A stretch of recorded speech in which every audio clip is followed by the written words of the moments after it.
نہیں دیکھو گے تو بیدار نہیں ہوگے نا. کا احساس نعمت کب ہوگا؟ چھوٹی سی بیماری ہے, بندہ شکایت کرے کہ پروردگارا میں اتنا بیمار ہو گیا.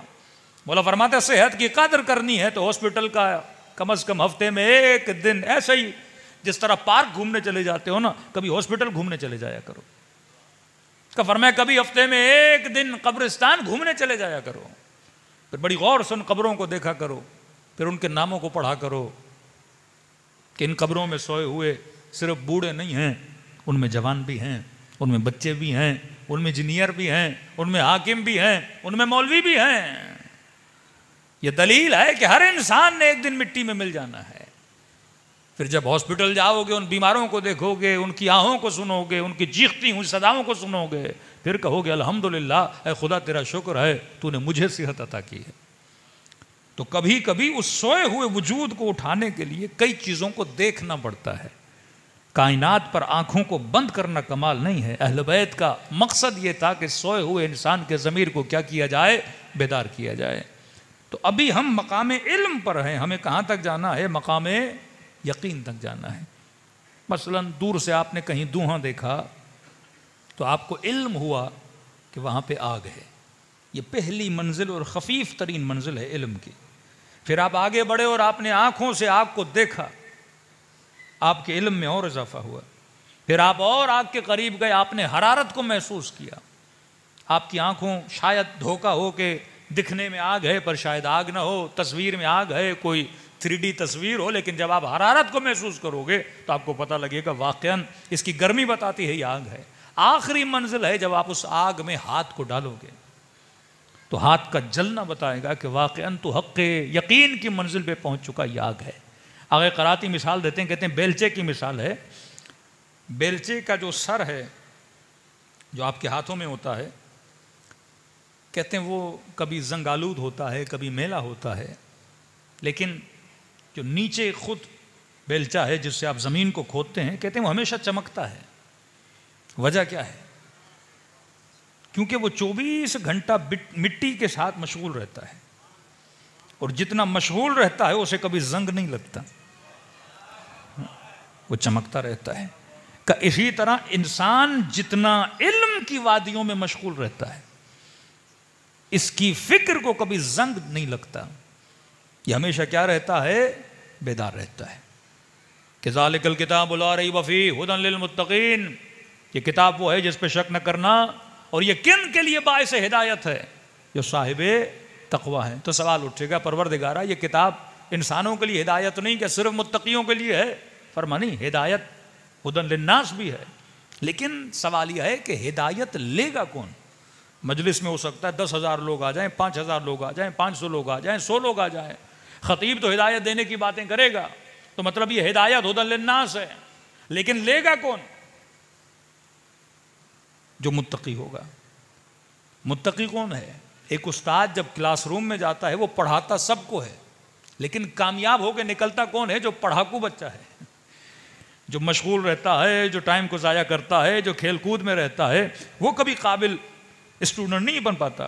تو اللہ کہتا ہے یہ جو کتاب ہے یہ ہدایت اسی کو دیتی ہے جن کے وجود میں تقوی ہے. تقوی کیا ہے؟ کہتے ہیں جن کی روح صاف و شفاف ہے, جن کا دل شیشے کی طرح ہے. دیکھیے سورج کا کام ہے روشنی دینا.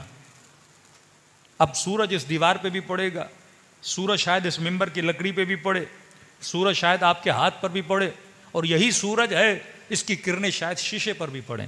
فرق کیا ہے؟ جب اینٹ پہ پڑے گا تو اس کی روشنی وہیں رک جائے گی, جب لکڑی پہ پڑے گا تو اس کی روشنی وہیں پہ ٹکرا کے رک جائے گی. لیکن یہی روشنی جب شیشے پہ پڑتی ہے تو کراس کر کے باہر نکل جاتی ہے, کیونکہ شیشہ شفاف ہے, صاف ہے, تو وہ روشنی کو جذب بھی کرتا ہے, آگے روشنی کو پھینکتا بھی ہے. فرمایا بالکل اسی طرح جس کا دل صاف و شفاف ہے وہ قرآن کی ہدایت کو اپنے وجود میں کیا کرتا ہے؟ جذب بھی کر لیتا ہے. دوسری مثال دیکھیے, پانی کا کام ہے گہرائیوں میں جانا. آپ گلاس میں بھی پانی کو بھر سکتے ہیں, دیگچا لے جائیں, برتن لے جائیں, بالٹی لے جائیں, پانی بھر جائے گا.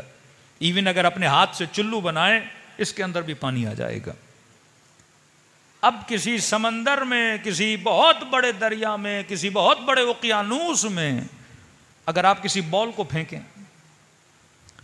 تو سمندر پہ بال تیرتا رہے گا، لیکن پانی کا ایک قطرہ بھی اپنے وجود میں لے نہیں پائے گا۔